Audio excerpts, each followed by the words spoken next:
I'm Chris, and this is my French farmhouse restoration project.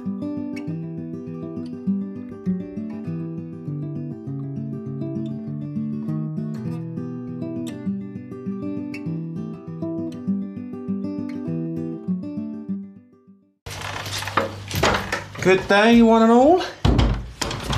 Right, well, busy day ahead, like really busy day, as usual. I've got a bit more of the wall to do, and obviously I'm gonna do that second chair as well, so that both of my cafe bistro chairs are complete. I like to try and get a bit of each job done, make some progress on everything, and the grass is growing like crazy. I need to trim everywhere around the borders and cut my grass again because the weather's been so good that everything's just gone into overdrive. So I've got a busy day ahead, and you're gonna join me.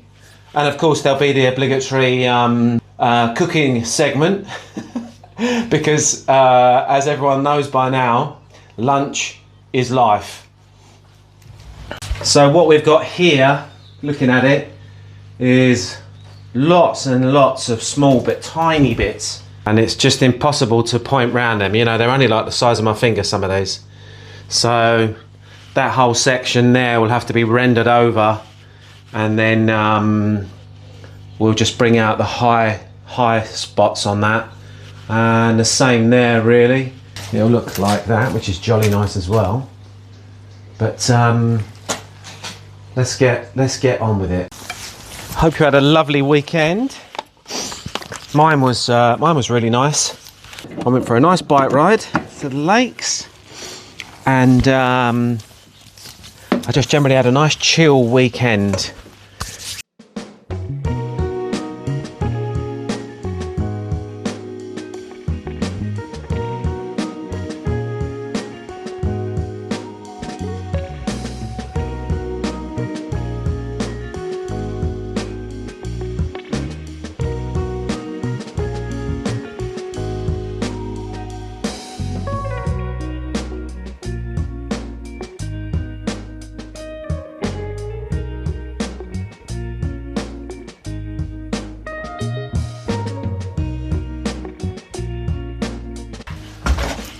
Right, here we go again. Stick a load of the old lime mortar on this section, and then I can get on to other things. Cobwebs everywhere up here. I'll paint along this edge once I've done up here. I just want to get all this on first. That's easy enough to paint in anyway, so that's fine. I'll tell you what, it's getting exciting now, because when I get to the end of this wall, which is not going to take that long, then I can go roof hunting. I don't know whether or not it's wise to go for something very clear. You know, like if I bought a brand new plexi roof, like a modern durable one, it might look really nice, but it might let too much sun in. But I need to put some thought into it, because if I put a whole roof on there that's all exposed to daylight, I'm wondering whether or not I might end up regretting it, because it will become like a furnace. This is very much a sun trap, this area.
perfect consistency.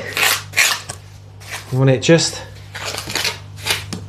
thick enough to be able to push it all the way in, but then it also needs to be, it doesn't want to be too dry, it needs to be sort of creamy so that you can work with it and it stays in all the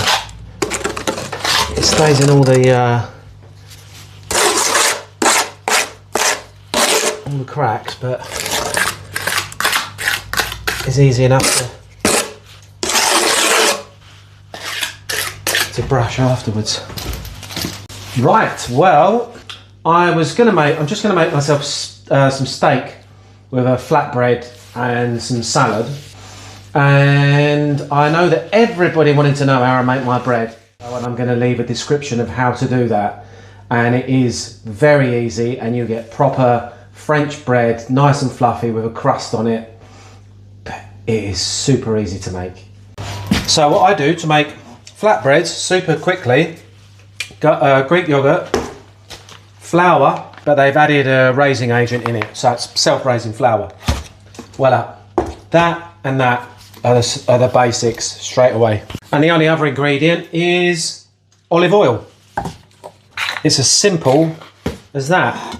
I put this in there, I put this in with this, and then I use this to roll it out and mix them together.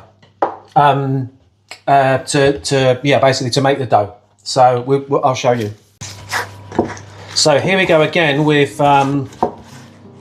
absolutely not measuring anything out properly. Because it's only me here, so I just do a bit for me.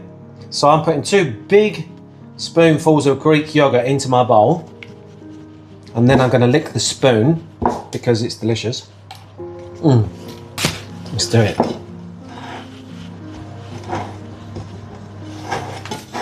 I'm just going to make a ball. This one's not like the other one. This one you have to get your hands dirty a little bit, so that's not far off actually. And then you just keep doing this until it, vaguely resembles dough. This is the kind of recipe this is the basic of, folks living all over Persia and the Middle East and Far East. This is a straightforward flour yogurt mix that people have been using for centuries in one form or another. It might not necessarily have been with Greek yogurt, but it could have been. So then take that, stick it on there like so. So there's 2 of our flatbreads cooking nicely. I'll give them another few seconds, and then I can take them out, put them on my wood, and I can just put my steak back straight in there.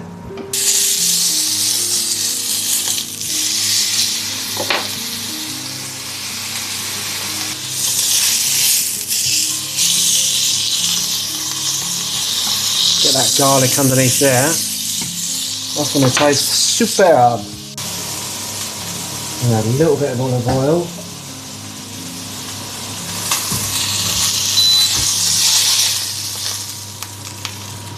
And that's it. And that is my lunch.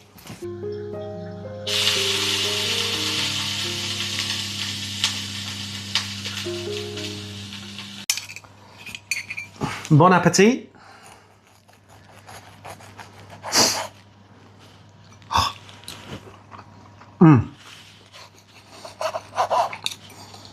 Simple food.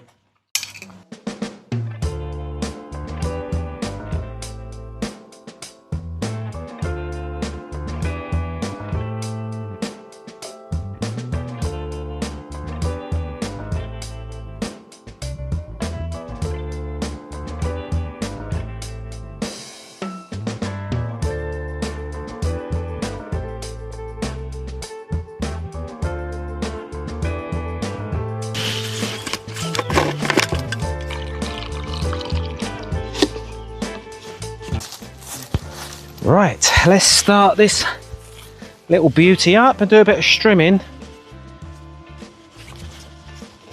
Get on to our next job. I'll pump the petrol through it first. Come on, I haven't got all day.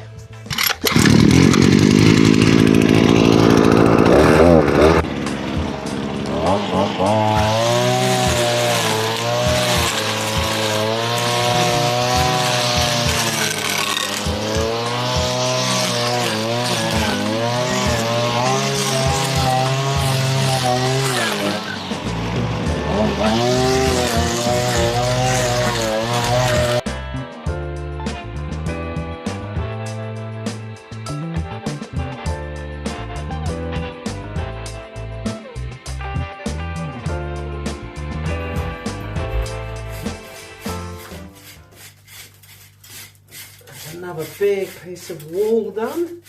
Well, almost. I've just got to get the last of this underwing looking nice.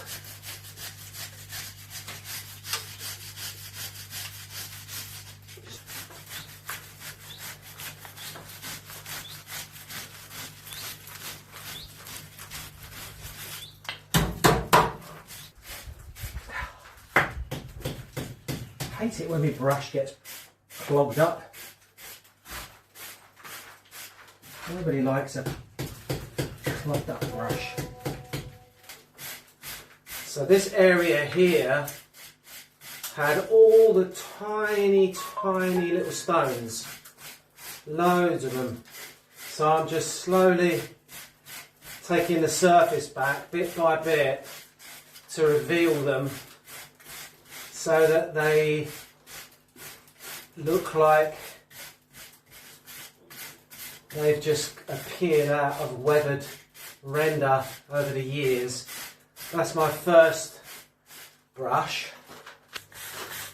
So that was brush number 1. Now I'm using brush number 2, and there's the stone.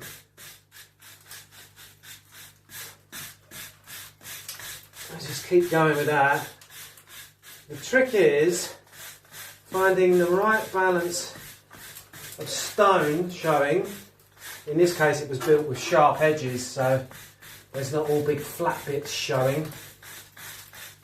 But you must not take it all back off and weaken the pointing, because the whole point of this, the whole point of the pointing is the integrity of the wall.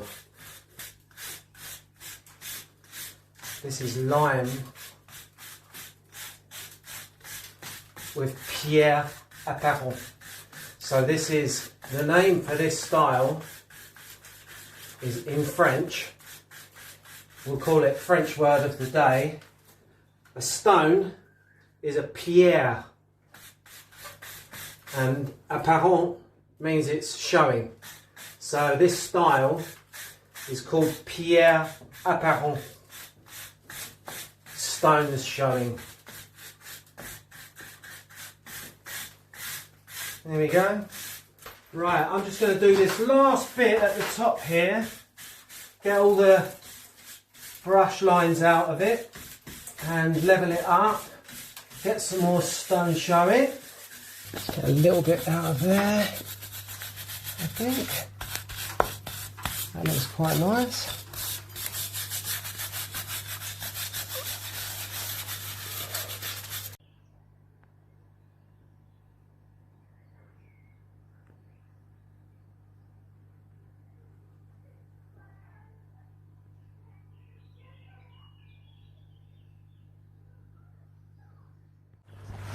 Right, well, as you can see, I've got a cafe table and chairs, or is it a bistro table and chairs? Don't know what they call it actually, but it's complete. And I've got a gin and tonic, and you can see me finishing this off in tomorrow's video, along with the second part of the video that I was putting together today, because there was actually so much to try and fit in. I've split it up into 2, so I will be back tomorrow with more of the same. I'm going to be doing some gardening in my vegetable patch on the raised beds. We're going to be taking care of the hens. They're going to feature tomorrow as well. And we're going to look at getting this table and chairs finished. So see you very soon. Cheers.